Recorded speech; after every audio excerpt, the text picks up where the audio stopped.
what's up? I'm Frank Bello. Hey, I'm Alicia Vox, and you are tuned into Side Jams with Brian Reisman. He's a good dude.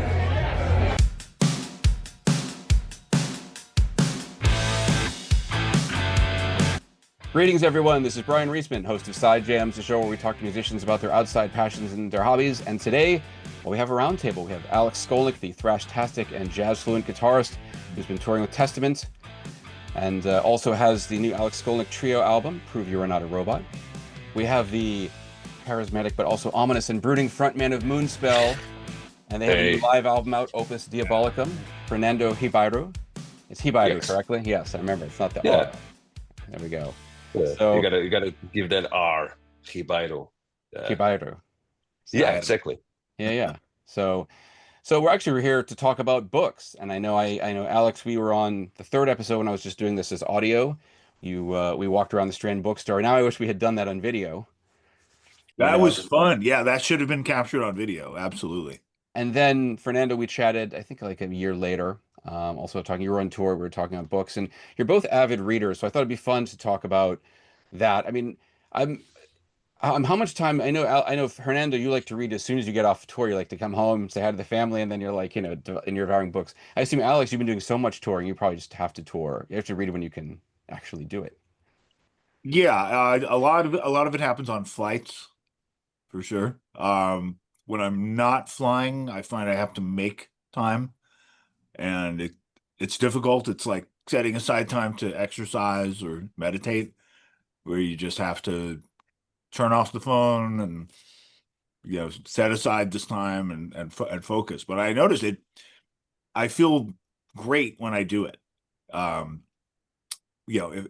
If I spend a half hour or an hour scrolling on the phone, seeing what's going on, I feel, I don't know, dizzy. I feel tired, and the time I spend with a book feels healthy. It's like just getting out of the gym or just doing a meditation tape. But it also just inspires your brain. It gets your brain exercised in a way. Yeah. And Fernando, what about you? Well, I've been working a lot in my reading routines, and now I can read for 1 or 2 hours a day. I have to take time to other stuff, and musicians' life, especially when you are a nomad on the road. But I think people these days, they also have a weird conception of time. Like this is the I am busy age, and sometimes you're not that busy. Sometimes it's just like browsing. Sometimes it's just entertained with something that shouldn't take so much time. And then you look at the clock or at the phone, it's just been 1 hour, doom scrolling or whatever they say. So I try to use this for book reading and book writing too. And also because books are definitely my happy place. As Alex was saying, it's an exercise for the mind, even for the soul, and I came into heavy metal a lot because of books, when I heard Ride the Lightning, From Whom the Bell Tolls, then I said, who is this from? Hemingway. Celtic Frost did the Tristesse de la Lune from Baudelaire back in '86.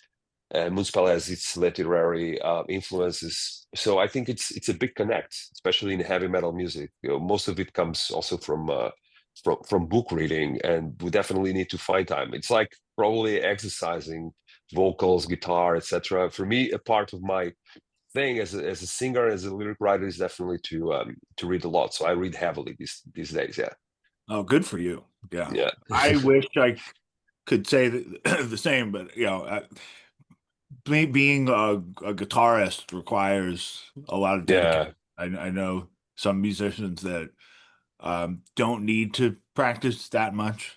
I practice obsessively to be able to do what I do, and I try to keep improving. So that takes a lot of time, but it's like 7-8 hours. 7-8 hours per day or something like that, I heard, or more, or no, I mean there aren't that many hours free. But who knows, when you add up all the performances, the warming up, if I were to add up all the playing I do and rehearsals and everything, it may add up to that much. But Yeah, Yeah, thanks it a really lot. depends on what's going on. I had a Yeah. really good read session the other day on the Long Island Railroad. I had a recording session out in Port Jefferson. Oh, It takes a couple hours to get there, and that was great. I find reading on trains is especially pleasant. yeah, that's romantic even. Yeah. It's a nice setup to read. Yeah. Well, the Long Island Railroad isn't the most romantic of trains. No, it's not. It can be people can be talk a lot. I finally I didn't use headphones a lot because I've had tinnitus for a All long right. time, but I got those noise canceling headphones. A Yeah, friend me Yeah, actually yeah, too. sent me a pair, so I Yeah. put them on, and I might have like maybe quiet ambient music or something. It's always what I listen to because yeah, yeah. it's very hard for me to listen to music with lyrics while it'll interfere with what I'm reading. Definitely, And, definitely. yeah, and also music that's very removed from what I play professionally. You know, if All right. jazz fusion, yeah, it's gonna make me want to play guitar. If it's metal, it's gonna make me want to write riffs. I'm gonna start thinking, oh, I could make this work and do a variation. Yeah. So I have to listen to music that completely tunes me out from everything else going on. And Yeah, ambient music is the, yeah. so can focus on the reading too. Like since I was a kid, I always read at breakfast too. You Oh, know. really? Oh, that's a Yeah. good. Yeah. So it's like half an hour, 1 hour. 1 hour will be even for a Portuguese man will be too much on spending on a meal. But since I was a kid, even my books sometimes they have like coffee stains or tea stains or butter stains as well. But and I think that's a cool thing about a book when it's handled. You know, for instance, I hate these dust covers. I always take them out. The book I'm reading now, it's called Scandal in Königsberg. It's like it's a canonical romance because it involves like the church, the Protestant church, sexual scandals, intellectual things, and all this gossip. And I brought the book and the dust jacket, but I always take them off. I think they are completely. I know publishers they take a long time to make it beautiful, but I just take it off, and Yeah, read it like there is this. something so Yeah, cool about the uncovered yeah, book. yeah. Yeah. Isn't it? It's great. It's the object too, because I collect a lot of books as well. I mean, it's the perks of being a singer. I don't have to. I mean, this equipment you see here, I'm at Moonspell Studios. Nothing is mine. you Right. know, it's just like the guy's stuff. But as Alex was saying, yeah, it takes a lot of dedication to work on the guitar. But I think a lyric writer and a singer, especially if he writes the lyrics, it's a kind of workout too. It's a kind of exercise that you take books because you always find new concepts and even things that you knew about that come together. And I always have these. I'm a kind of a bookworm, so I always have these rituals on tour. On tour, I always take a non-fiction book, a fiction book, and a poetry book because it's a style I like a lot. Still, some people say, "Oh, poetry is outdated," but it's still a style I read a lot because it's also good, to take tips for your lyrics, the Oh, metrics, the absolutely. dynamics, etc. So it's kind of an exercise book for me too. Absolutely. Yeah, I'm making a note to myself to read more poetry, and I have some great books of poetry, and I just haven't gotten in the habit of including that. But otherwise I do the same thing. I always have a nonfiction book and a Cool. fiction book that I'm either reading one after the other or occasionally side by side. It's funny because you're talking about distractions. Like, these phones definitely distract us. I mean, I can go for a while. I haven't done it in the past few weeks, but I was doing a lot of YouTube and I'll start looking Yeah. at clips. And suddenly, like an hour and a half later, I'm like, oh, I just went through Oh, like some of it's news, some of it's music videos, but there's a certain point to like, you can't, you can distract yourself. And I went to there's a horror bookstore in Brooklyn now. I think unfortunately, they just recently had a little flooding and they're new. It's called the Twisted Spine. Oh, I don't know it. Yeah, it's in Williamsburg. Oh, And it's interesting because I bought this novella called This House. I think it's This House Isn't Haunted, but We Are. So, and that it was like 120 pages. And that was a good read. I'm like, oh, I should read some more novellas sometime too. Because you don't just to have, I do some creative writing, but you don't have to have a 300-page story. Sometimes a really short, concise, good story Oh yeah. Excellent. George Saunders is an amazing writer and specializes in the short story. And Yeah. I need to read more of his stuff, but the stories of his I've read are just amazing. Yeah. Actually, I'm reading more novellas and short stories too. More novellas because I can read more. There was like in the past 3 months, I haven't read anything like larger than 200 pages, so I could get a lot of books. And if you notice, because I work in the book industry in Portugal too, I've translated Oh. Richard Mason, I Am Legend. That's my translation in the Portuguese. That's the most famous, most Oh, that's horror, awesome. like Lovecraft, etc. Yeah. And each time more because of the attention span of people.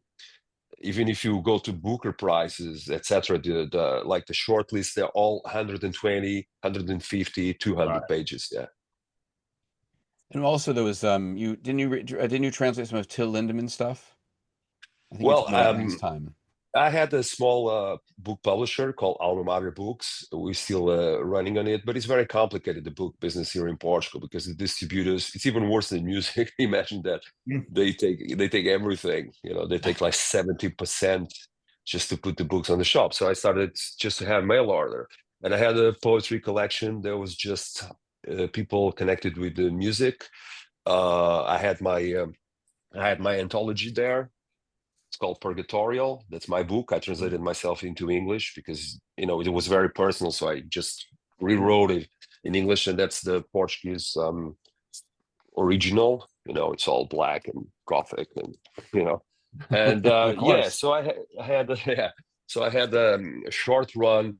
I bought Till Lindemann's Rammstein vocalist Yep. book, Der Stille Nacht, in the quiet nights. Let's call it this way. And I published some others here from Portugal.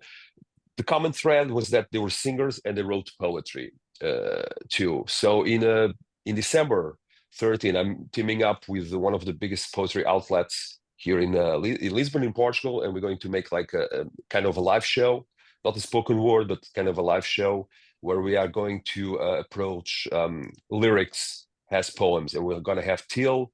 We're going to have, of course, Leonard Cohen, Nick Cave, Jim Morrison, and also more underground bands and a lot of metal bands, because metal bands for me, they excel on lyrics.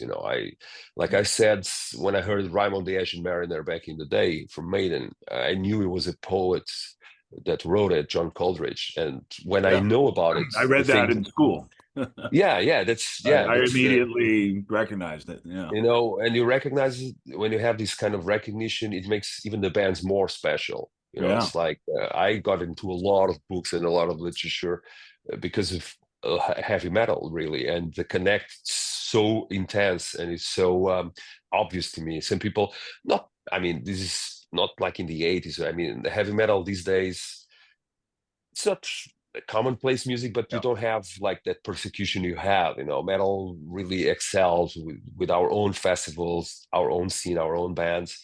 But back in the day, it was really valuable to have something like Literate to show to people, hey, Orson Welles just did a song with Manowar, so that kind of stuff. So it kind of legitimated a little bit the music style too, and it was very useful when we were growing up. I'm from 74, so our parents were like, oh, maybe metal is not the thing for you. I mean, Testament was already in business when we were listening to it too, and buying all the vinyls here and all the LPs here in Portugal. So it was kind of cool to have this kind of certificate that metal was intelligent and cultured. One of the most well-known Testament songs. I brought in the inspiration for the lyrics was by Edgar Allan Poe, All and right, cool. it was about a pit. I remember reading the poem and just thinking, oh, it'd be The cool pit, to make this, somehow about a pit, like stage diving all mosh pit, right, and that became Into the Pit, which is like to the now pit. All right. that's So you got our it from signature song. the pit and the pendulum But from yeah, very okay. good. Yeah, Yeah. All right, cool, man. this guy knows. Yeah, But I think exactly right. there were a lot. I think more in classic metal than I think modern metal. There were a lot of Yeah, you could definitely even album covers or song lyrics that were kind of crib for not crib but influenced, from somewhere else. I mean, one of my high school classmates brought in the Maiden tune, so Uh, that our English teacher played "Rhyme of the Ancient Mariner" in class. that's She so was, cool. she was actually That's sweet. impressed Yeah. that actually happened because you find that there aren't that many. There's still some stuff now. I mean, I know that, and also movies too. Some things are inspired by films. I think on the new Judas Priest album, "The Lodger," which was written by Bob Halligan, was inspired by Hitchcock. Oh, okay. Right. It's an actual Hitchcock reference on there. And there's, well, how many of how many of your bandmates read as well? Oh, I think one, unfortunately. Yeah, our keyboard player, songwriter, and I mean, I think it's a very cool gesture for my close friends, and I have also a Substack going where what I write there, and there's some founding members. It's like an app, but more for amateur writers, etc. Yeah, And I have a yeah, Substack. oh, you have a Substack. I have to follow you there. So Yeah, yeah. mine is called the Portuguese Wolf. Oh, cool. And I mean, it's just a cool space because if you go to social networking and if you put your thoughts there, nowadays it's very easy to get misunderstood and get into the motions of social networking and the lack of patience and understanding of people. So whenever I have like founding members or paid members, I always send them like a piece of Portuguese literature translated, and it's really cool because it's cool. So I'm always gifting books to people that I like, and I'm always trying to my band to read too, but it's hard. Our drummer just reads about Second World War. I think he's obsessed. And I'm telling, Germany has a lot of other interesting parts. You don't have to just Yeah. read that. I know it's very cool and interesting, and there's a lot of literature about it. Our bass player and our guitar player don't read a lot, but Pedro, that's it's one of our songwriters. He reads too. Yeah. Yeah, my guys read. They don't read the same stuff I do. Um, Cool. my recent reads, like on the last couple tours, Naomi Klein, Right. Doppelganger, her Right. latest, and I'm right now I'm reading Thomas Pynchon, I'm a uh, pinch, all right. Vineland, which is the inspiration for this new film by Paul Thomas Anderson, starring Right. Leonardo DiCaprio. So it's loosely based on that. Although I'm pretty convinced Quentin Tarantino based the Uma Thurman's character in Kill Bill off a character in this book because it's All just right.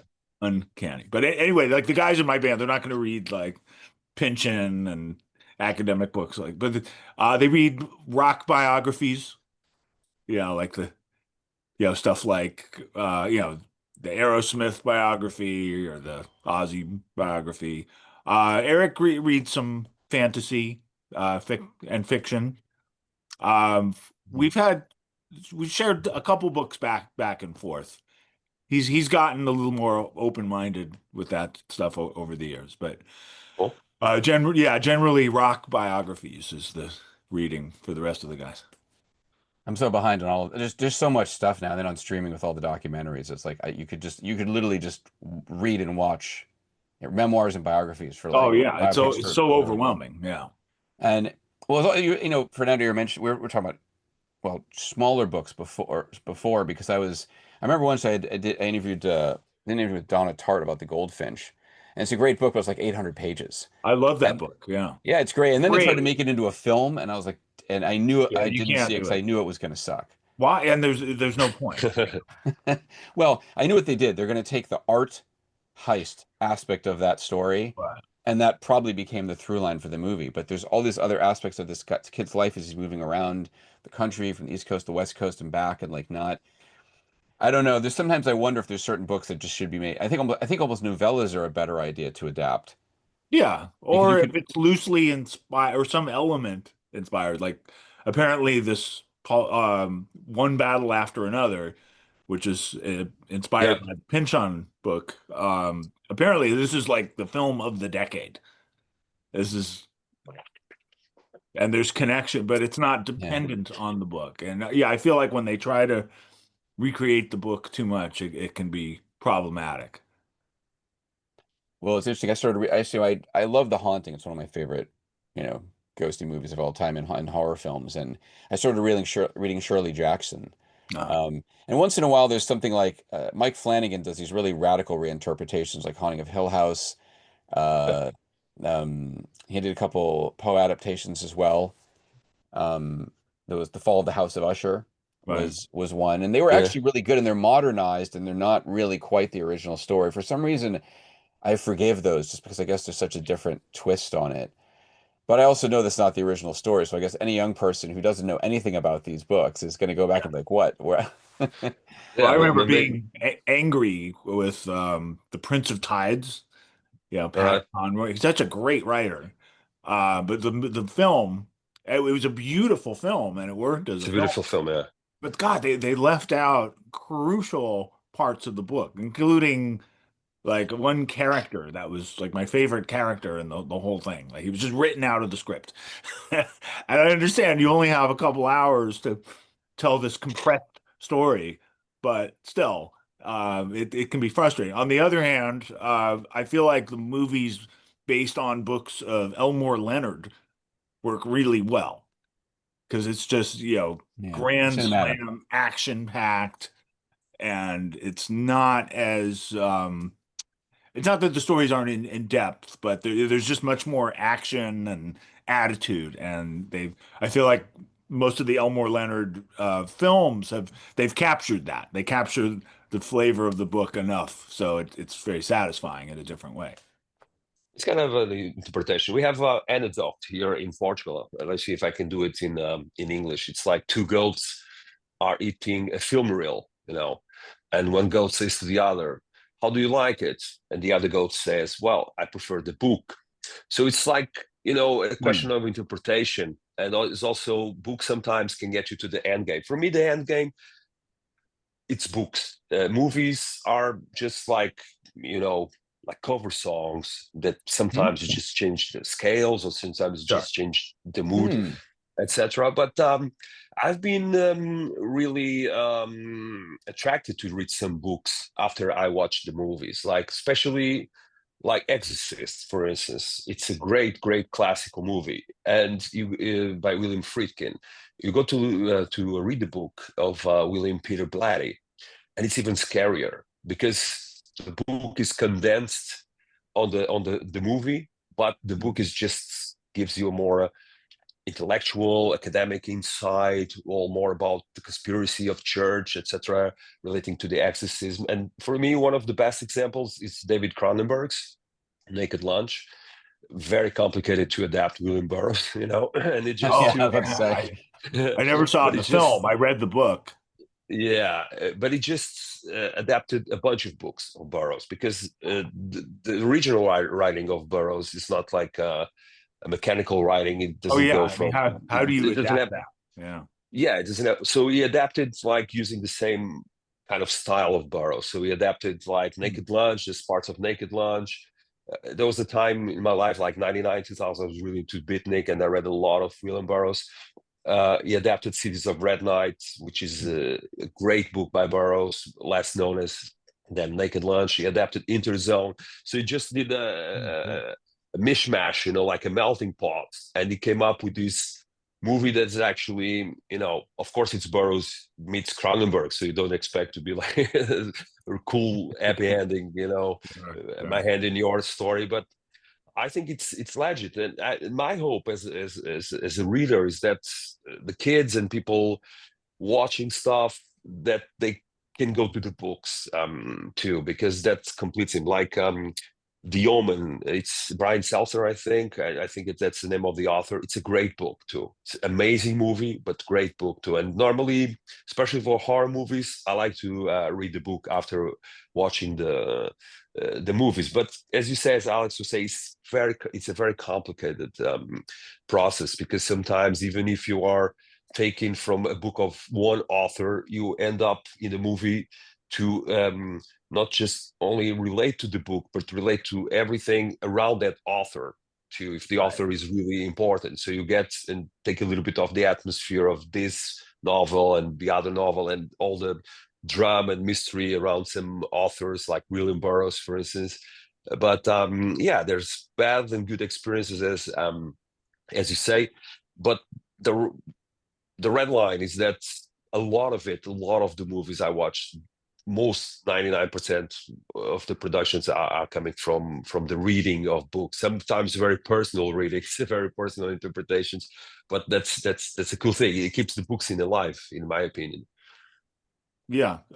As far as like this new Paul Thomas Anderson film, I mean, I haven't he's watched it the yet. only author, he's the only film director that Thomas Pynchon allows to All use right, his work. all right. And they're usually good. I mean, I feel like the films stand out on their own. And he incorporates bits and pieces of the dialogue too. And it, it'd be the films are independent of the books, but they capture like just enough of the spirit of the books to work, I think. All right. Yeah, and Inherent Vice was one of them. I was just looking this Inherent up. Vice, yeah, perfect example. Yeah. Yeah. Yeah, brilliant, and totally unique. Yeah, it's hard to sometimes capture a lot of literary ideas on film. I've realized that there are a lot of personal moments. You can read a book that has no action, like as in an action movie, just has basic human emotions, and a lot of it's internalized. It can be very gripping, but you can't make that into a film. Mm-hmm. And Yep. you can be sitting there compelled just reading that book, but then when you watch it, it doesn't have the same effect. Even a Yes. close up on an actor won't do it justice. There's some films. I think Cloud Atlas was one movie that some people said shouldn't have been made into a movie. Hmm. One book that just wasn't. And you were talking about William Peter Blatty. I actually interviewed him maybe All like right. almost 15 years ago because they were doing an Exorcist like reissue. So I chatted with him He's a about great stuff. writer. Well, he thought the Exorcist was like sort of more like a detective story. You know, Hmm. All right. and it's interesting that he didn't view it the same. I mean, obviously Friedkin has some very startling images in that movie that freaked people out 50 something years ago. I haven't read the book though. I finally read The Shining many years ago, and I now understand why Stephen King doesn't like the Stanley Kubrick adaptation. I mean, the film is great, but most of the stuff that that people know about The Shining isn't really in the book. I mean, there's no Yeah. elevator of blood. Um, there's the twin girls are mentioned but never seen. There's no maze. There's the topiary animals that sort of shift when he's not looking, but there's no maze. Obviously, the hotel burns down at the end, which it doesn't in the movie. Um, there's no all work and no play makes Jack a dull. Like all the stuff that they put into the movie that everyone seems to know about it. Stephen Right. King didn't come up with a reference Yeah, directly. some films are like that. You know, they're great films, but the authors of the book don't approve. But I Sounds the still need to fight. read Yeah. that. But yeah, I mean, but it's I think that the film really stands out on its own. It's unlike some movies based on books that just don't work at all. Even Cowgirls Get the Blues. It's a great book by All Tom right. Never Robbins. read it. The film was just a complete disaster. Like why they should have like given up halfway through it. It's Bonfire of the Vanities by Tom Wolfe. Great book. I remember Right. Yeah, I remember when that came out. When the movie came out, it got criticized too, I it was think. so terrible. Like Tom Hanks went on hiatus after that. Like just didn't see him. He didn't act and he regrouped. And then when he came back, he was focused and he took better scripts. And then he did, Forrest Gump and Apollo 13 and all these great films. But that was like his low point. But the book is fantastic, and it actually it seems like it should have worked as a movie, but they just screwed it up. I was just, thinking there's some books that are actually very. I mean, it's always curious to see how they materialize. I think that's the cool thing about cinema. There's a lot of these classics like Dracula, Nosferatu, Frankenstein, lots of interpretations. I kind of like also the silent movies, the early like 20th century movies from Germany, etc. But Mhm. sometimes I wonder, like one of my favorite authors, he wrote some of the best books. Is called Jonathan Littell. He wrote The Benevolence and An Ancient History. And An Ancient History could be a great science fiction movie because it's just someone running in corridors and going through portals to different dimensions, and everything is very weird and sick and gross.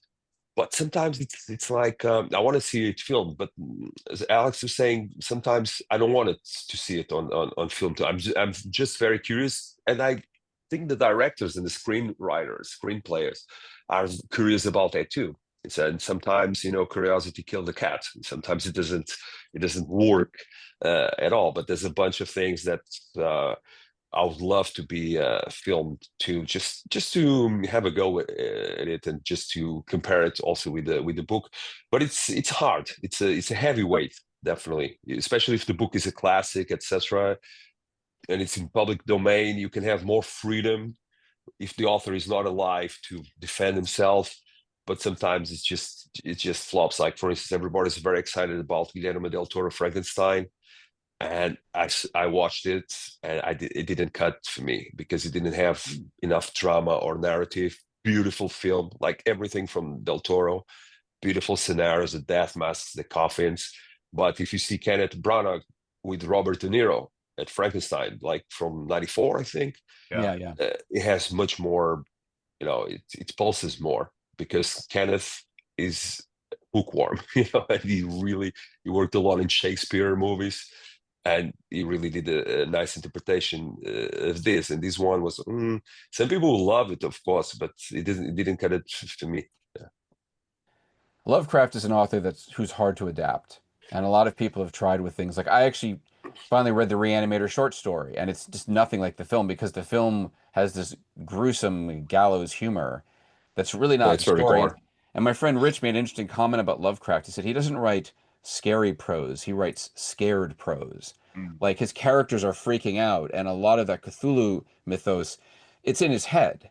So the more that you see it, maybe in a way, the less scary it is, because it's all about his fears and anxieties. And sometimes there are things like that you can't fully describe specifically what's driving you crazy.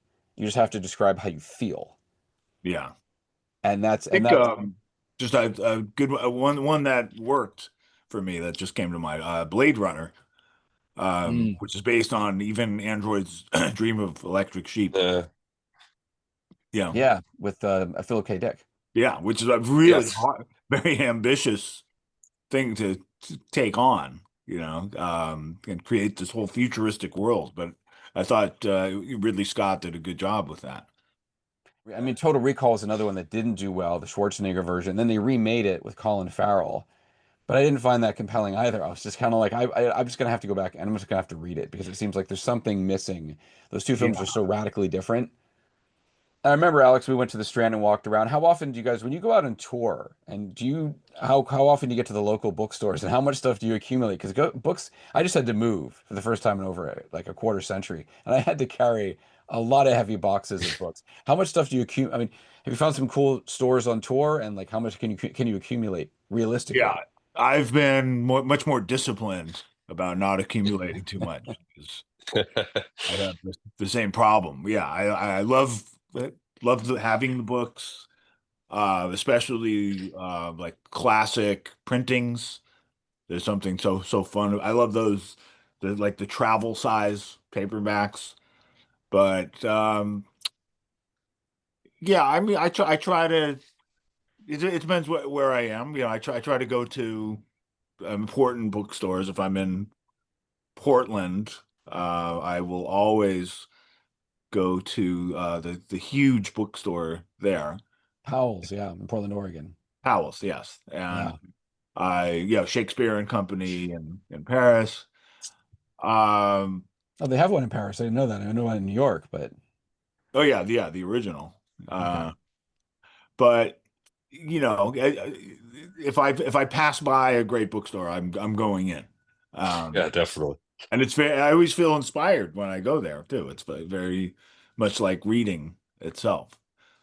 But yeah, never enough. I always wish I had more trips to the bookstore. I wish I had more room and could buy more.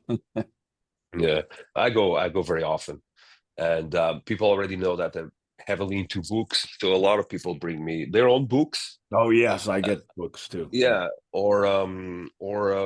they bring me local authors, and whenever I have either day off, because I'm a singer, so I have some liberties. So I never do sound check because nowadays you have your own mixing board and everything, so I don't really need to practice. I need to rest. So Moonspell very rarely does meet and greets like those paid for, because I make little less money, but I have more quality time. So I go a lot to bookshops. On the last tour we did in Europe with Art Tranquility, I went to Belgrade, Serbia, bought a lot of books from local authors. I went to Lithuania, bought books, so I can have an extra bag with books, because I also like to buy the local poets, the local author, and with all the books that people bring me, sometimes I can really accumulate, like from the books already brought in, like 15, 20. So I have to pay a little extra luggage.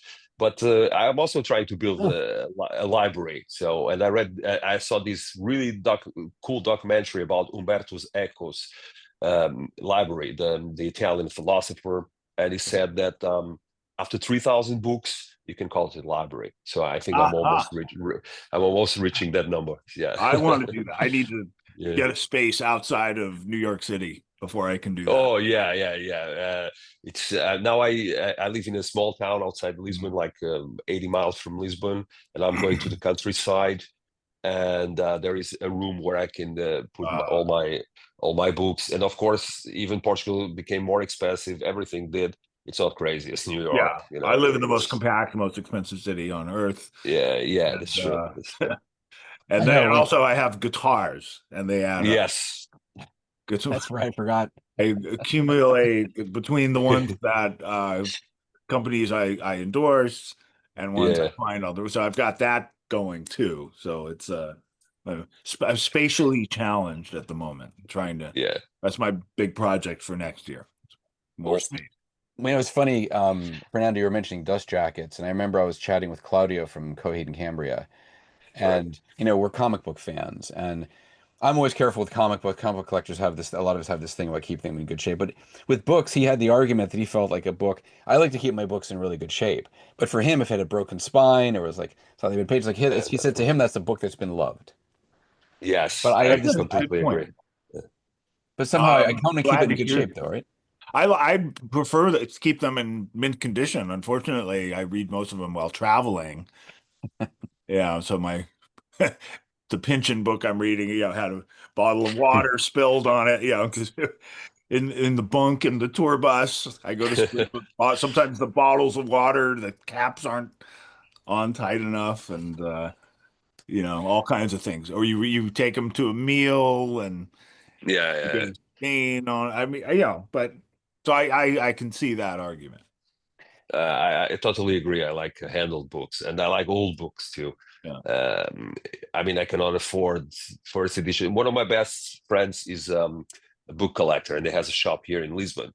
So sometimes it's just like indulges me on when my son was born. My son is named Fausto, which and he's 13 years old. So Faust is a very big book from Goethe. So I got I got the first edition from Portugal from 1800 or something like that. It was a gift. I also like Nikos Kazantzakis a lot, the Greek author, Last Temptation of Christ, Zorba the Greek, etc. So I got some first editions of him, which are not very expensive. But I was playing in Crete in Greece, and I visited his museum because it's really, really cool.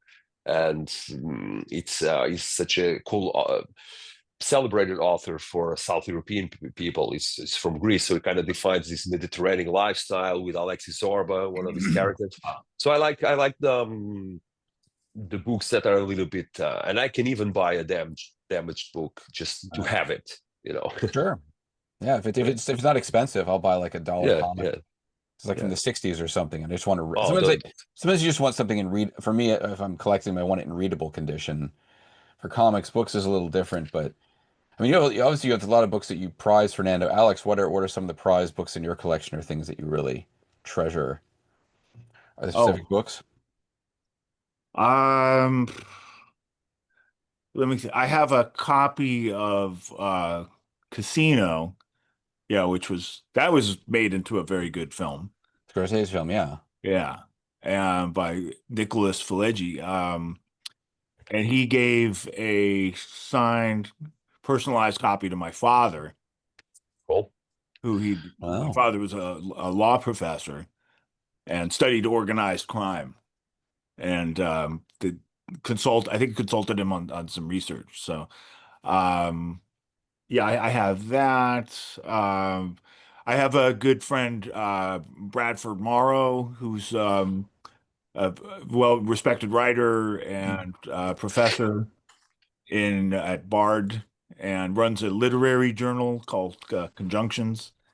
Right. And I have some of his books signed that I've read, and he's a close friend. My friend, I got to be friends with the nonfiction writer Sarah Kendzior, who writes about U.S. politics, and she just gave me a signed copy of her new book. And God, I know I have some others, but those are the ones that come to mind. One more that comes to mind, Gravity's Rainbow Mm. Penchant, which that's a book most people don't finish. I tried 3 times. Took me the third time I stuck with it, and that was fun. I actually wrote about it on Substack, and that I found a copy on tour. It was an English bookshop in Bulgaria a couple Mm. years ago, and I took it all over the world Right. and was just determined. I read it on ferries, tour buses, planes, trains, you name it. But the fact that I got through it was very meaningful and a big accomplishment. So that copy of Gravity's Rainbow is one of my prized possessions. And Alex, you also had that. I remember that magazine put together. It was Unbuilt. I Yes, remember yeah. because I went to you had that sort of the first issue party for that. How many issues did you put out of that? I think we put out half a dozen. It was always meant, a limited run. But yeah, I got some really nice writing in with that, with my partner in that venture, Randy Blythe. Yeah. And I actually hosted his book event for his re most recent book. And that was at a bookstore in Brooklyn about 6 months ago. Okay. And that was a lot of fun. And It's like an arts journal is what I felt like. 'Cause I remember you had a story that you actually set in an orchestra pit for a Broadway show. right, right. Yeah, I mean, this was so fun. We got to write whatever we wanted to, but yeah, I'd always wanted to write about Broadway musicians and call it Into the Pit. All That's right. right. Of course. Literally, And yeah. yeah, and yeah, here it is now. I know a lot of these guys, and they'll invite me to sit in the pit with them and just experience what that's like. And I hung out with musicians from the musical Book of Mormon, All right. and yeah, it was really fun experience and fun to write about. It's a, Musicians are such great characters, I believe. There's a lot of books also about musicians. Comes to my mind because I really like classical literature. I read contemporary too, but in my mind, I make these crazy decisions that I have to read most of the classics, and it's impossible on a lifetime. So there's this great book about a guy that obsessed. It's from Thomas Mann. Thomas Mann has also the Magic Mountains. Yeah, I read Very, Magic Mountain. yeah, it's a That great was book, and another big yeah, accomplishment. Yeah. yes, it's a big book. And Dr. Faust, because I like a lot. I've read a lot of the Faust books, Marlowe, Goethe, even Turgenev from Russia. It has a so it was a big thing for me because I studied philosophy at the university. So the Faustian myth and the Faustian Pact was always Right. The really cool. Faustian bargain. Yeah, the bargain. Yeah, even in movies, there's this amazing movie from I think 24 or 29 from Murnau. We did the first Nosferatu too, Mhm. and it's a great movie about Faust, and it kind of embodies the bargain. On that movie, Dr. Faust doesn't sell his soul to Mephistopheles, to the Right. devil, because of knowledge, but he actually does it to save his city from the plague. And then he gets into Gretchen, and it's a really cool. So musicians can be excellent characters too, I think, because our life, even ourselves, maybe our life is so crazy sometimes. It is crazy. I mean, We see so many realities, so many people, that it could be like I was like imagine a touring musician who is a serial killer, and it's so hard to catch because he's always in different cities. That sometimes Yeah. it's just a wall. Nobody knows where we are, not even our families, or if they know, they just messed it up in their heads because it's a lifestyle that is going on for years. But imagine for a Portuguese musician, right. we don't have like many bands that do that. Sometimes people have no clue where we are really, or We what we would are be doing there. amazing spies. Yeah, too. Yeah. I often Interesting. thought, I mean, if somebody beats me to this, that's fine because I haven't done it. But I thought about like a book about a musician that's also a spy. Right. But then it's very funny because I was having those thoughts, and then this sort of true story came out about the Scorpions, and All right. nobody knows if this is Oh, the true. Wind of Change podcast that they were I talking about? huh? Isn't that the Yes, Wind Winds of of Change Change. podcast? Yeah. Yes. And I actually hung out with Rudolph Schenker, and I was trying to get it out of him, but it's very funny. I mean, their line on that is, they've never met the CIA. They have nothing to do with this whole. But there are some weird coincidences with the song "Winds of Change." And the Right. fact that they were managed by this guy, Doc McGee, Yep. who it's no secret was like a major, major cocaine dealer before he went clean, and there were government charges against him. Right. And suddenly, the very first rock concert in the USSR. Well, it Yeah. was still the USSR, the very first American rock concert. It's Scorps, Bon Jovi, Yeah. Motley Crue. It's It was, all, it was the Moscow Music Peace Festival, which yeah. Yeah. so it was, he denied it he's denied it, but I think it was the idea that in order to get him off the hook and not go to I jail, he had to mean, do this come on. thing. I mean, that has to be true. I don't know about the premise of the podcast, which is that the song "Wind of Change" was written by the CIA. This is just what there's alleging in the podcast, and it was used as soft power, like a weapon to sort of inspire the Russian civilians to overthrow the USSR, and which actually did happen. But the song was a big hit there, and they deny it. They say Klaus came up with it on the piano, which is actually believable because Oh I could yeah. learn I the mean, song, and I could see how somebody Right. he's not he's like a amateur pianist like myself, not a performer, but you kind of find the chords, and I could see that. So I think that's probably what happened. But anyway, it's a fascinating story, and I recommend the podcast because the podcast is really well done, whatever your opinion I've is. heard, yeah. Yeah. Well, also, you're reminding me that Chuck Barris's memoir, the host of the Gong Show, Chuck Barris did a memoir called Confessions of a Dangerous Mind, which became a film with Sam Rockwell and George Clooney. And he asserted that as the host of the Gong Show, when he would take couples on on their vacation trip, he would sneak into like in East Germany or wherever, and like he would be involved in espionage. No one actually knows if that's true. It's a funny idea, and that's totally back in the 70s. Right, So it right. kind of ties in with what you were saying. I mean, it's true. I think, well, was it Josephine Baker? Hmm. Wasn't she actually? Yes, yeah. She's actually, I think she's mentioned in the podcast. There's been a lot of examples of that where they try to, inspire, they Western ideas with entertainers, and even books like Dr. Zhivago was an example that was banned Yeah. in Russia for a long time. Oh That's a yeah. great book. By speaking of getting back to books, that was one.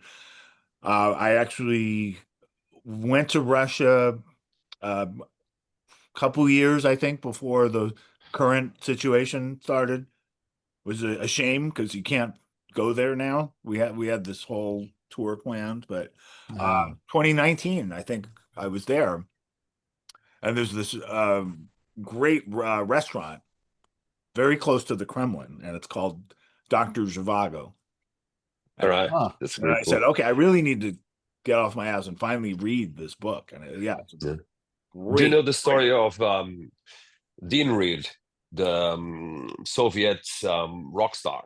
It was an American guy. There's also a book about it's from an author called Reggie Nadelson, and this Mm. guy was Dean Reed. Was like the he was American, but he immigrated to the USSR. He was like the Red Elvis. Let's call it this way. And he's Yeah, very popular. I just read the biography about that.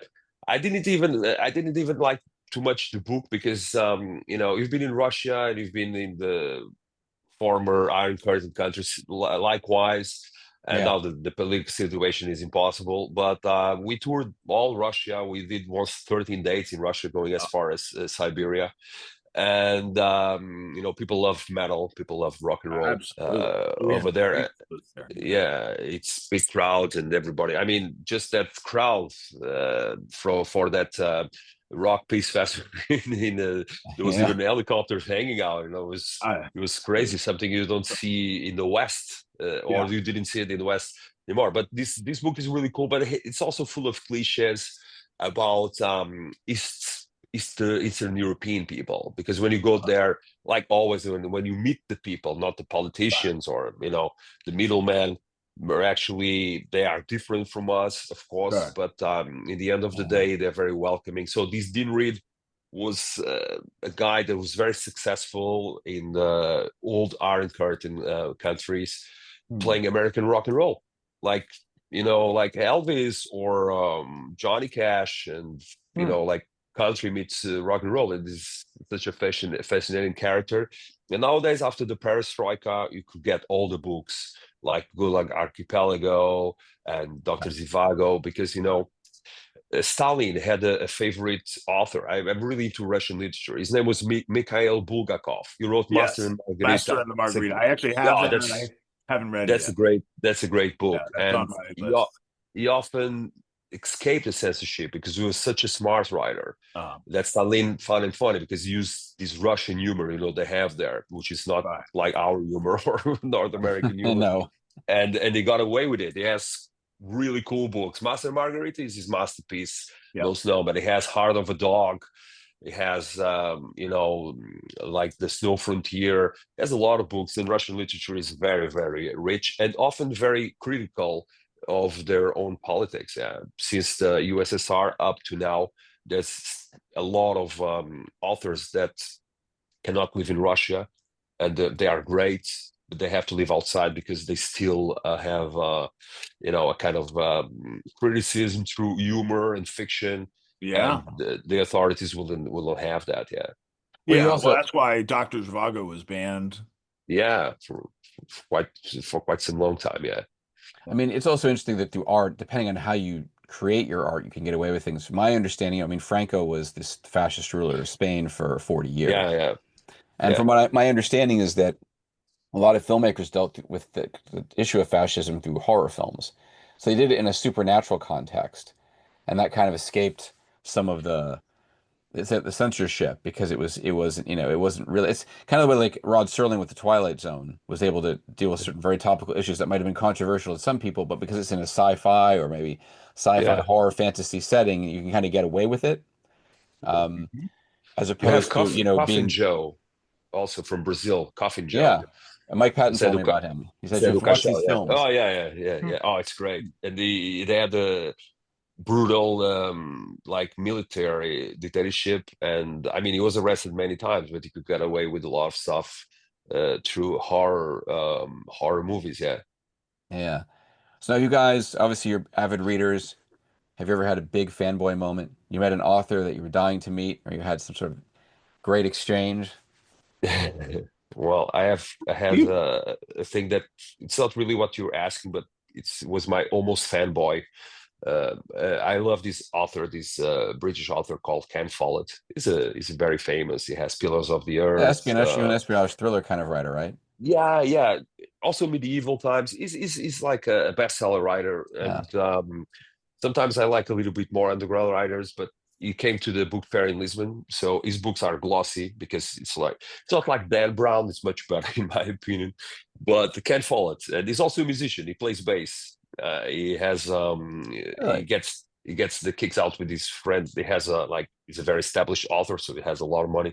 So he has like this man cave, like a small pub where they where he play bass, rock and roll songs, old British songs. And I was just about to get in the line of Lisbon Book Fair, but I was one day after he was being there because I didn't keep track, so I lost my big no. moment of fanboy. Yeah, that was quite. And I said, well, and also 1 year before I joined the university in Lisbon, Umberto Eco was there, and he's like a rock star for academy. So I still have to have that fanboy moment. Yeah, but What I'm about trying. you? I've had a couple of very interesting ones. So probably my biggest one, Salman Rushdie, and Mm, Mm. so all glad he's right. okay after this Oh was yes, yeah. I read his book before. Knife. Yeah, Yeah, it's but mind blowing. Yeah, he's come back stronger than ever, and he's got oh, this sunglass over his eye. he He looks does. Yeah. such a badass. And he was giving a reading, and I was invited by a journalist friend, Catherine Turman. Brian, you Yeah. probably know her. Yeah, I know her. Yeah. And she figured I'm probably the only one she knows that would be, nerdy enough to want to come to that. So, uh, and I knew he had been presented by my friend Bradford Morrow, who I mentioned earlier, the literary professor. So, yeah, and he was he's so chill and just hanging out. And I got talking to him, and he's one of those guys, just no F's left to give, um, no attitude, anything. Just super cool guy. Hadn't spoken to my friend Radford in a long time. Wanted to reconnect with him. Gave me his email. I wrote to him. I reconnected these guys in email, and it was, you know, Awesome. yeah, it was just great. And then another one. I was at a book event, and Margaret Atwood grabbed my Right. arm and pulled me over to Really? this booth. Yeah, it was like I forget what it's called. This was at the Javits Center. It's yeah, like like the NAMM show of books. Yeah. Uh, whatever it's called. And I think it's just a book. Is it just a book expo? Maybe. yeah, the book at probably New York Book Expo. Yeah.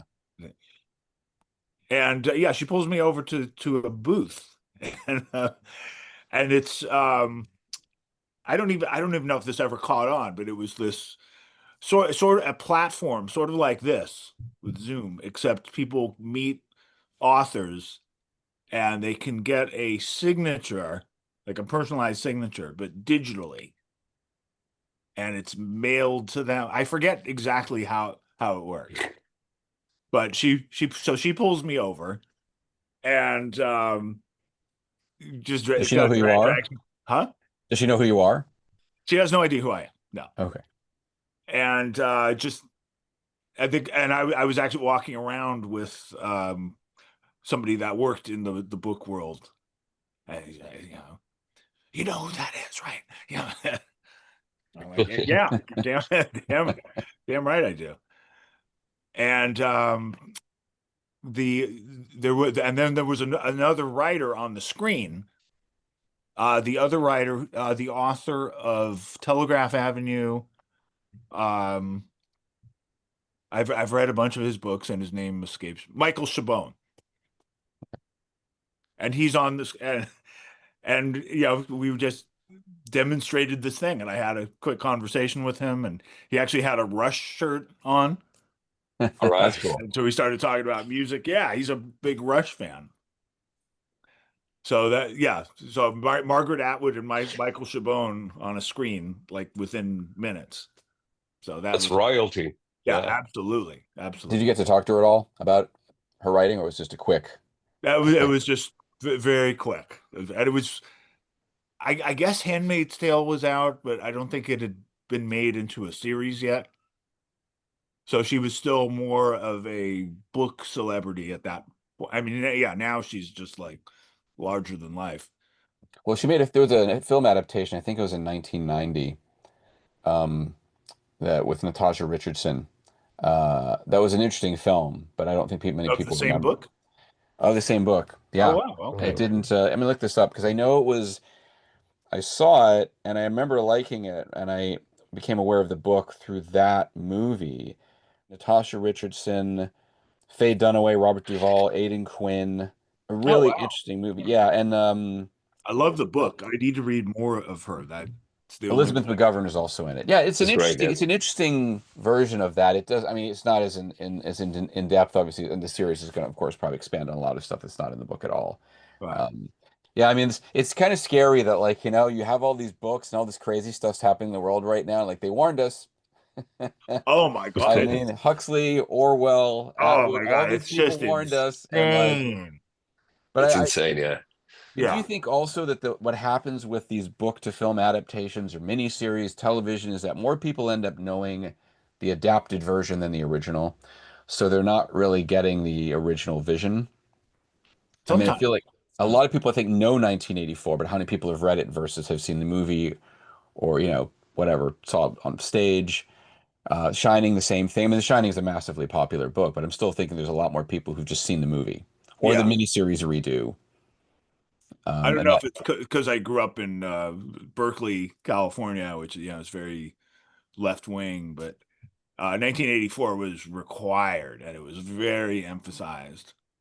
So at least everybody I knew read it. You had to read it, but it was also just, it was one of the first times like I really appreciated an assignment in school because Yeah. I was so intrigued by the book, and I never thought it would be as relevant as it's become. I think That's always a surprise.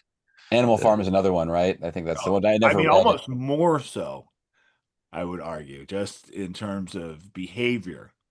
Yeah, the behavior that's outlined in Animal Farm Yeah. is so similar to social media and politics and just blind following. It's amazing. I write in a science fiction magazine here in Portugal called Bang. I have Okay. a column, like a space that is called Metais Pesados, which mean heavy metal in Portuguese. Oh, And I cool. wrote about Orwell. It's very big shoes to fill in, but I think that of course 1984, Animal Farm are amazing books, but there's a lot of other Orwell, Right. Burmese Down and Days, Out in Paris and London. Oh, that's so cool because Yeah. I think that Orwell was one of these kind of authors like Hemingway. He wanted to live things. There was not Yeah. like a big distinction between his life and his experiences and the kind of fiction he wrote Yeah. too. And those books, when it gets to Wingham Road, to when it gets to down to the mining places with the miners and with the poor people, etc. I think that can, in my opinion, that can help also to understand what he did with the dystopian books, like Right. with the Animal Farm. And I think the other day I was reading a magazine here in Portugal, and the journalist made a piece about what we call fast thinking and wiki code rationalism. Mhm. Which is like something that is completely contrary to literature or philosophy. It's just come up with a few short quotes, and whatever opinion you have, you just illustrate it with it. It's Mhm. called fast thinking, like fast food or whatever. And they go Okay. to a lot of extent, like they quote Orwell is one of the most misquoted authors in the world because we get the hang of society, we get also cool movie as well with John Hurt, 1984. I don't know if you guys watch it. Yeah. It's an old movie too. I never saw And yeah, and the thing is that when you have such an important author, it's cool to read these minor books too. Let's call it the minor, even though there's nothing minor about George Orwell because it was amazing. Like the Burmese Days, it's such a reflection about war and peace and diplomacy and everything. So, but I think that nowadays people, especially with authors like Orwell, which are so out there in the world, people just scratch a little bit the surface. It's not like you have to study it for school. I mean, in Portugal, we had to study a lot of the Portuguese authors because there's a big literature scene here in Portugal. It's not very famous. I mean, probably our most famous writers are José Saramago, who was Nobel Prize in '98, and Fernando Pessoa, who is a poet from the beginning of the 20th century. But that's a lot of stuff. And we're speaking about social networking. For instance, I'm into social networking like everybody in 2025. And most of the stuff I follow either on Substack or especially Instagram are books. And there's really cool stuff out there, even on Instagram, that it's supposed probably to promote your stuff and to do whatever, generate contents. But like my print screens on the phone are always like books and books and books, and I have a folder, just the books I'm going to read, because there's some people doing really cool work also, like divulging books and like the pleasures of reading and all the meta literature there is between authors and musicians and filmmakers. There's also a really cool world to exploit there. I follow a lot of those on Instagram, and it's just easy because they read a bunch of books, and they do the work, and then you can cherry pick also from their readings. Yeah, Alex, have you found anything? Have you found stuff through Instagram or through other social media accounts, stuff that you've read? Oh yeah, a lot of stuff. Yeah, a lot of recommendations. I can't really think of anything off the top of my head, but yeah, certainly. I try. When I hear of a recommendation by somebody who's taste, I think we might have a lot in common. I'll write it down, and I have this list of books, and if I drop into a bookshop, I'll look at the list and see if I can find a copy. If you want to encourage friends or people that you know or people that you meet to read, how would you sell the idea of reading to them? As you guys are such passionate readers, like what's the best way to kind of maybe introduce people? Because so many people are caught up in video and on their phone, and they don't really they scroll, but they don't really read. They just. I think we actually can use that vibe of seeing movies and scrolling down, just to get them into the more complete picture. I always use like, I mean, I have a kid, he has to read for school, and sometimes even for other stuff other than books, because a lot of the new creators and the new creative people, especially on Netflix series, etc., they are about my age. I'm 51 now, a little bit older, and then the new generation will definitely follow suit and create new stuff. But I always say that if you go and these little things that you made when you were a kid, that you have to start somewhere and go through the maze to get to the other point. And I always explain to people that the other point, normally it's a book from your favorite series, from your favorite gaming. So I always try to follow that path. You get excited by the immediate thing, and then you just, if you really into it, because people are really into, if they are, for instance, gamers, which are like the biggest audience now for biggest product sellings. It's the gaming industry more than music or books or even TV series. So if they do the thread, normally the guys that are behind the behind like the screenplays of the movies, like people that wrote the game to the story of the game, for sure they are heavily into books and very avid readers too. That's why I tell people. Yeah, I would agree with Fernando. I would think it would inspire people to know that the books are the source of so much of the content that they like, whether it's movies or video games, and even music. So much we were talking earlier about famous rock and metal songs that have a connection to literature. We talked about For Whom the Bell Tolls, Hemingway and Coolidge, Rime of the Ancient Mariner. We didn't talk about Rush. And although Ayn Rand, maybe, as a writer, maybe, I wouldn't put her with some of the others we're talking Yeah. about. But it's still, some reading. It's some serious reading. And Neil Peart, really got inspiration from these books. And, a lot of these Rush titles, Anthem, Free Will, it comes from that. And it's good to know what the source is. I mean, I would tell people, if these books could inspire, Rush to write this great music, or Metallica to write For Whom the Bell Tolls, maybe you'll be inspired too by reading this stuff. And maybe the best way is to get them into smaller stuff too. Maybe it is to get them into novellas and just do something different. I never think about it. I mean, Alex, like we were talking about being nerdy, but like, do you find people, I suppose I'll get into something. I have to limit how nerdy or geeky I get about something. I have to, because like I can go on tangents about books or comics or films in a certain way. Had you ever catch yourself doing that? Like you're really into something, you're like, oh wait, I just went on for 20 minutes. Oh yeah, absolutely. Yeah, I could go on and on about this stuff. What I like about this roundtable is the fact that I think a lot of people still have the stereotypes of metalheads is not particularly the brightest, and like, just the burnouts, or like they just, they're not really that educated. And yet, I talk to so many people who are metal fans that, like a lot of different stuff. There's definitely like a lot of comic book geeks for sure. Right. And even the world of comic books gets criticized. People think I knew someone whose dad just dismissed all comic books. I'm like, you never read Alan Moore. Obviously, you haven't read Of course. a lot of other stuff that it was running for Frank Miller. All this is a lot deeper than what you think. Yeah, it's very educational even. I mean, I'm a big Marvel fan, and a lot of stuff I learned from Stan Lee, like what was Nephilim, what was Greek gods.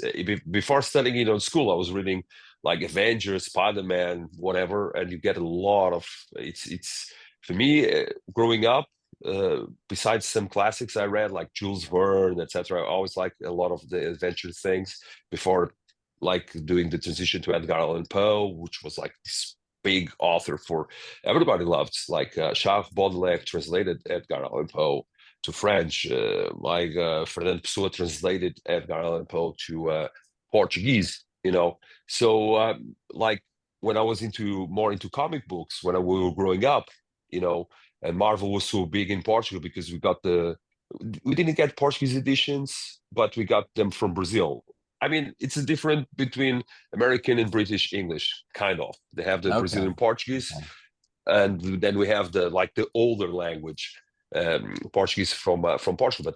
And I never understood comic books are much more than entertainment. Like you even get now comic books of 1984, of the Capitol. It's just you just take the classics and put it in the format of comic books. There's a lot of books coming out like that from classical fiction or non-fiction books, and they are amazing too. I bought some of them, and believe me, it's like really, really well done and really synthetic even. Yeah. Yeah, I liked comics when I was younger. I'm not one of these people that stuck with it, but Yeah. I still do have an appreciation for it. And a lot of friends of mine are diehard comic fans. Virtuoso musicians I play with on the instrumental side. Stuart Ham, the great bass player, like he waits for the monthly, or however it comes, the new Avengers, or there's always a new, he's like first in line, and he's got the guys at the local comic book, they hold it for him. Yeah. Right. And Adam Holtzman, I play in a project with him. He's on tour with Steven Wilson right now, great keyboardist. I used to play with Miles Davis in the 80s, which is some of my favorite music. But yeah, he's like hardcore comic books. Yeah, he's totally inspired by comics, and talks about it on the road. Gets me more into, maybe getting back into it. We also, I mean, what's interesting is because you've gone and done a lot of jazz stuff too. It's interesting musically, you have this different pedigree as well.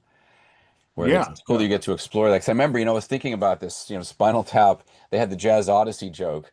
But then recently I'm like, well, Alex does jazz. And then the drummer from Raven, I guess, has gone on to, I think it's a brand, one of the Oh, Marsalis is yeah, you're talking about Rob Hunter. Rob Wacko Hunter. Yeah, Yes. he's an engineer for Branford Marsalis. Yeah. For like the last 25 years. Yes.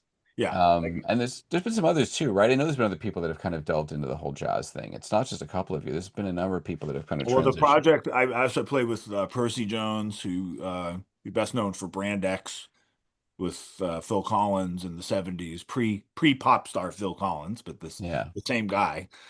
And yeah, he was an amazing prog drummer.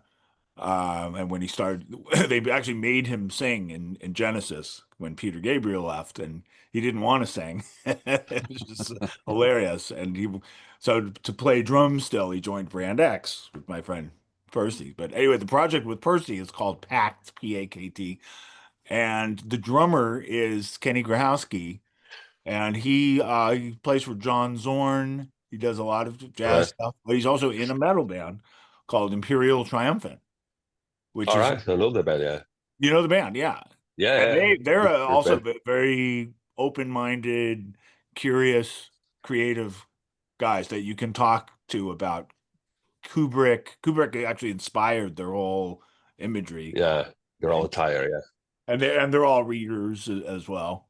So yeah, it's been great to get to know guys like that they have their feet in both jazz and metal and are also open to high art film and books. Oh yeah, and I was thinking also like Blind Guardian, they're really into Tolkien, so there were Yeah. definitely They are. a lot of Oh, literary references in their music. oh, and also, we should mention Mastodon. There's a Yeah. whole album based on Moby Dick. Yeah. Melville. Yeah. Yeah.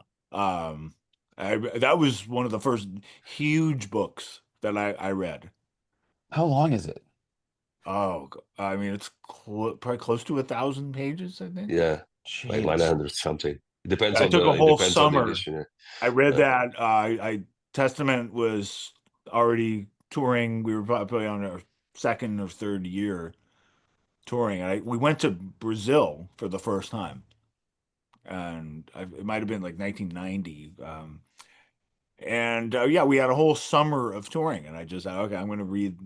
That's going to be my summer book. And I've read a few huge books like that took a whole summer. Another one was War and Peace. Of course. Right. That's Another one was Don Quixote, which Don I want Quixote. That's which I want to read again. I loved it. That was my favorite of those classics. And I've been told, yeah, you should actually read it at different stages in life because it takes on different yeah. years. There's some books like that. Yeah. Don Quixote definitely. It's a book like that. Cervantes is even though I mean he's from Spain, but you know it's not that the cultures are so close as people think, but it's also it's a book that defies Right. any border, languages, and everything. It's so big about Don Quixote. I have to reread it too. There's some books I want to reread again because I read them, and I mean it's like also I don't know if it happens to you, but when you read a lot, it starts to take space in your mind Right. too. In Yeah. a way. So there's some books I reread. And I'm rereading it again. Sometimes I do. I mean, special books, of course, especially Yeah. the big classics. Yeah, and the Don Quixote. It's a great idea to read it again. Yeah, Yeah. And I also, there's so much more to it. And you start to find out the meanings behind it. I had some friends of mine read it at the same time, but they would make fun of parts of it, like he's battling windmills, and he thinks they're giants, and they thought it was just so funny. He's so crazy. What an idiot! But actually, it has total meaning because the windmills were putting people out of work. They were owned by the some of the first corporations in history. And so in a way, they were giants. yeah. Yes, there are some people that don't get metaphor, Yeah. and I've realized that like when I was younger, I wasn't actually very good. I remember doing Shakespeare in high school, and I just didn't get it. As I got older, I started to understand Oh some of yeah, the but issues, when but you I start to did pick up I on that didn't. stuff, oh, okay, I see. Yeah, it was just ponderous to me, Yeah. and But then I'm the kind of person that will find metaphors in almost every other horror movie, and my dad sort of teased me about that, like, oh, it's a metaphor. I'm like, no, or it's like Gravity, the film Gravity. It's a science fiction movie. It seems unrealistic. I'm like, yes, because it is about a woman who's grieving, and is Right. essentially displaced and floating out in the ether. That's literally just a Yeah. metaphor for her emotional state of mind and trying to get grounded. It's a very simple metaphor, but it works. Yeah, Absolutely. but that's the cool thing about books. It's also the historical background. If you can get your hands into it, Yeah. like even because it's very fluid. Like the classics are very fluid. If you read Don Quixote now and you put it against our zeitgeist, our background right now, our contemporary times of crisis, agony, war, politics. I mean, it hasn't changed a lot, but it's just now our times are like the shape they are now. You always can find something in the book. So I think the Yeah. capacity of metaphor and the capacity of context, it's Yeah. super important for books, because Orwell was the same, like It never changes, though. That's the Cervantes sad was the part with same. some of these books. They don't change. It gets worse. Yeah. Yeah, it's sometimes, yeah, maybe you're right, but it's also the what motivates them to write those books. I mean, as I said, like for instance, Nietzsche from the philosopher, he wasn't really, he didn't have he didn't teach philosophy. He teach philology, which is a study of the word, and Right. most of his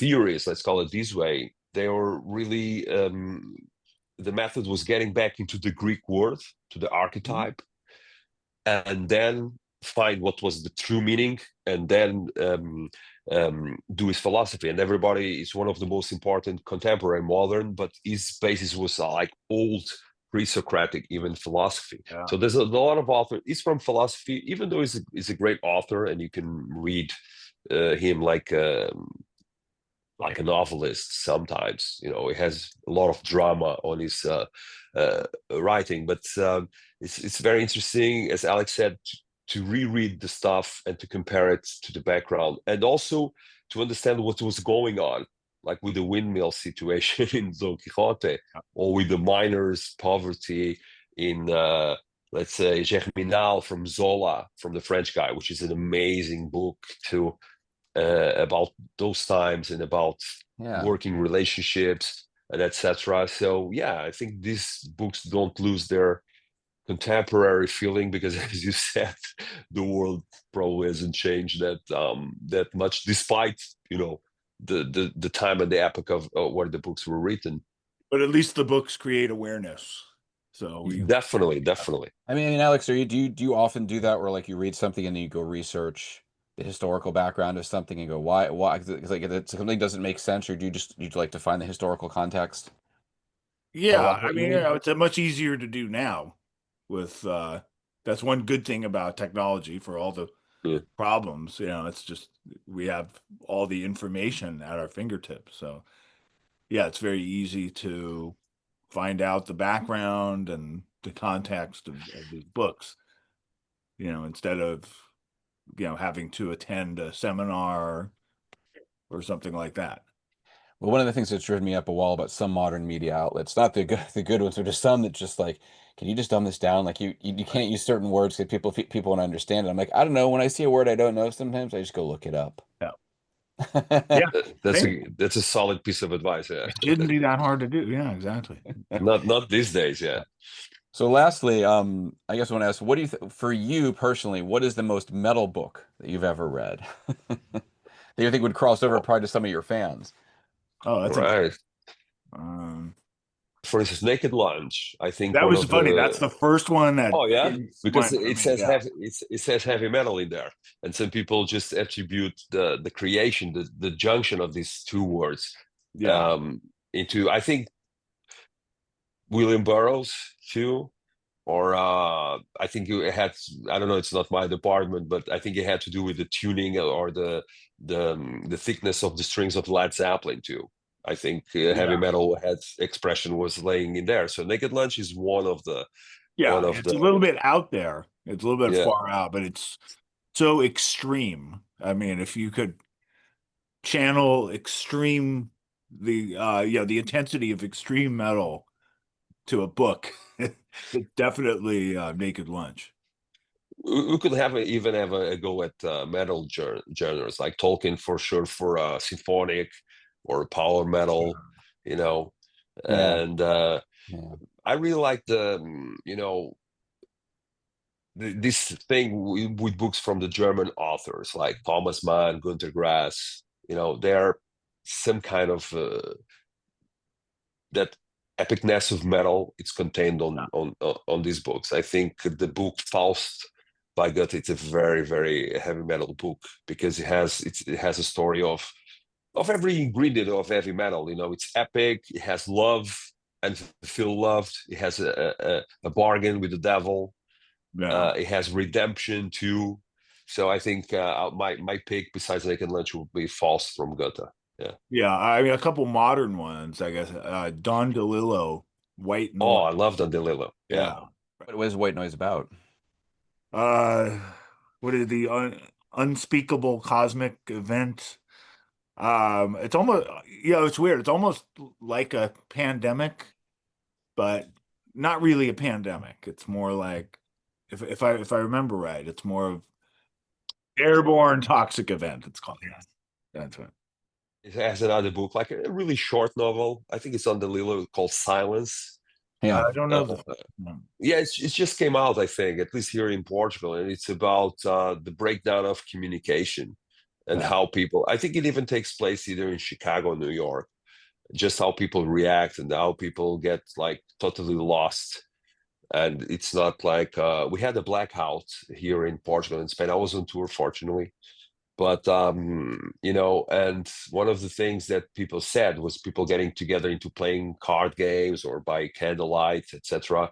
But the Don DeLillo Silence book is not about that virtues of the blackout. It's about how people will get really crazy and without purpose when communications break down. cool. Yeah. I got so much to read now, and I'm like, it's like that's the only problem with book readers is that that's the thing with comic book fans. Actually, you collect stuff, and you're never actually probably going to read all of it because you're going to get through stuff, and then you're going to go to a store and you're going to find something, or you just. As soon as you want to, I don't know if you guys feel about this. I want to support a store. I'm like, I should just. Yeah. I bought that novella. I'm like, it looks interesting, and that was the first thing I read after I left that store was actually that novella. Well, thank you. Yeah. No problem. My pleasure. All right, It was guys. great to see you Real guys. pleasure. Yeah.